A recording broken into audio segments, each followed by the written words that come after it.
This wall over here is kind of all the stories of the different years of going on, and all the players and all the things that we were part of. And then on the other side was kind of all the helmets and trophies and, you know, some of the footballs, and then the Rose Bowl, the helmet with the rose in it.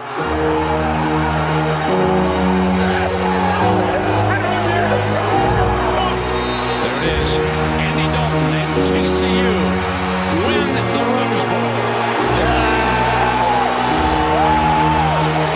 One for the ages. TCU's going to play for the national championship. You spoke about it. It's the journey of a lot of people, but you were the person who was there for so much of it that was being built here. Well, people don't understand, when you say 25 years, they don't understand. Well, that was 37 to 62. I was 37 when I came to TCU, and now I'm 62 years old. They don't understand what 25 years is. A lot of the people are in their 40s. They were maybe 17, 18 years old when we started this journey back in 1998. So people now want to know, so I'm not the only one. Coach Patterson, how does it feel that this is what you helped build, and now they're going to get out? Oh yeah, you're excited for the kids. Really, I'm excited for really all the coaches, players, administrators, boosters, everybody for the last 25 years, because it's been quite a journey. If you think about, you know, probably the guys that had it the toughest were the first 10 years. Those guys where you didn't have the facilities that the TCU does now, and all the things that they went through to get to this point. But it's fun because this group here represents a lot of people. You don't do something for 25 years and then all of a sudden you just turn it off. You know, it's and so for me, it's, you know, that was a group. You recruited them, you grew them up, you're a part of it. Excited for Sonny and the staff of what, you know, they've been able to get accomplished. You know, sometimes a guy once told me, he said, you know, sometimes you have to have change so place can get better because it grows, because they give them more than what the last guy had. And to be honest with you, it's a good thing. You know, they just want to hear somebody else talk. And I told somebody that 10 years ago, and they called me, I don't know, a couple months after, back in early January last year, and said, well, you're right, they wanted to hear somebody else talk. And it's good. It's an exciting time in Fort Worth. So I jumped over and I went in the backyard and I saw downtown, and I saw the stadium, and said, you know, why wouldn't this be a coach's house? I mean, it's a guy told me, he said, you know, you're going to get tired of that view, but I've never got tired of that view. So it's way cool. If the impossible happens on Monday, how would it make you feel? Oh, I'd be great. Hopefully, you know, it's one of those things where,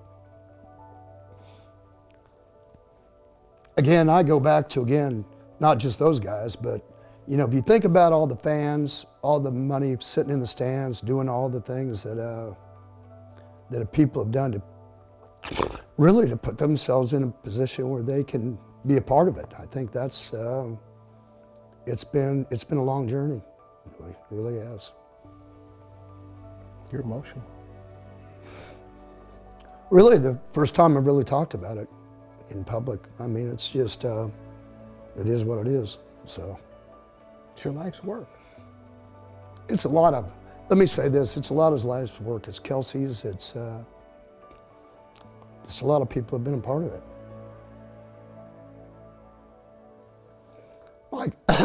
My guys are going to be mad at me because, you know, I always told them not to show any weakness. You know, so there's just a lot of memories of a lot of people that have been a part of all this stuff. So, way cool to be, as you look back on it. It was quite an experience and a lot of great people.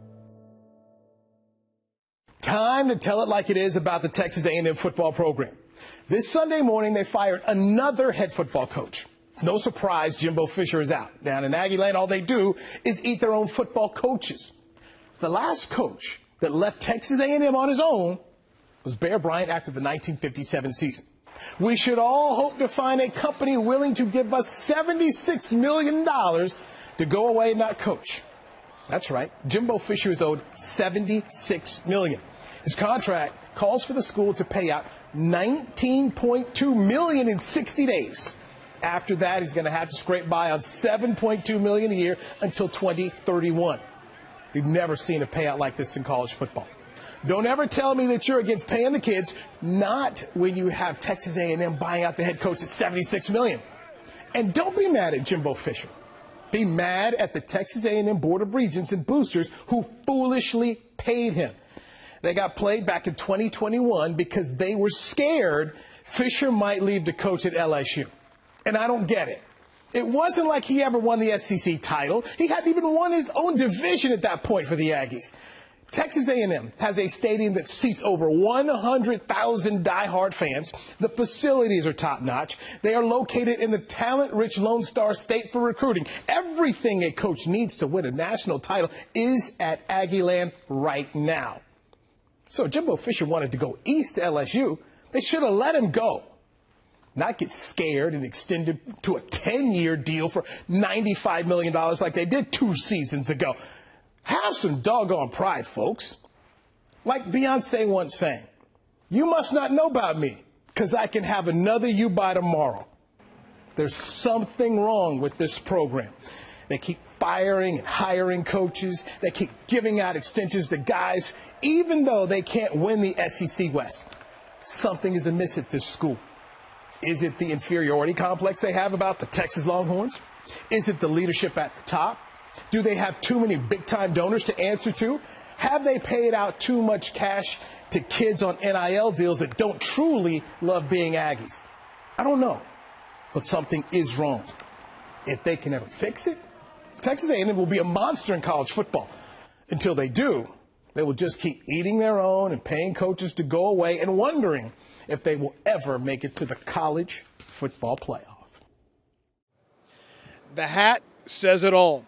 The Rangers are finally World Series champions, and in the clinching Game 5 at Chase Field, it was emblematic of their season. They were down, being no hit in the 7th, and next thing you know, a run comes across, and by the 9th inning, they end up with 5 runs, and the bullpen closes the door as the Rangers are now champions, and you can never say they can't do it. Hey, we did it. You did it! We did it. Take me through the fact this team was getting no hit and kept grinding, and you end up getting the win tonight. Evo set the tone. Defense, awesome. We just grinded. You know, they're a really good team. We knew we just needed 1 inning, and that's all it took. And sure enough, the 8th inning came by. Yeah! And we took care of business. They're a good team, but, you know, all credit to Evo and our defense and our offense, man. And that beer stings. We're finally here, you know? It's like, you can't explain it until you get here.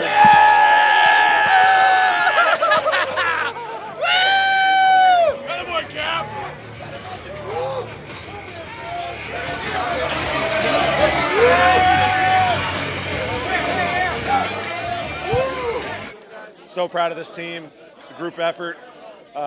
Just, you know, Evo started us off throwing a great game, battling through adversity. Teammates came through, broke up the no-hitter. I had the opportunity to drive in the go-ahead run, and we tacked on a few late there. It was just unbelievable feeling. For the rest of your life, they'll never be able to say you couldn't do it. You did it. We did it. We did it. This group did it. So what's next for the Rangers? Well, it's a parade on Friday in the Entertainment District in Arlington, and I expect that to be a wild scene here at Chase Field in Arizona with the world champion Texas Rangers. I'm Scruggs for NBC5 Sports.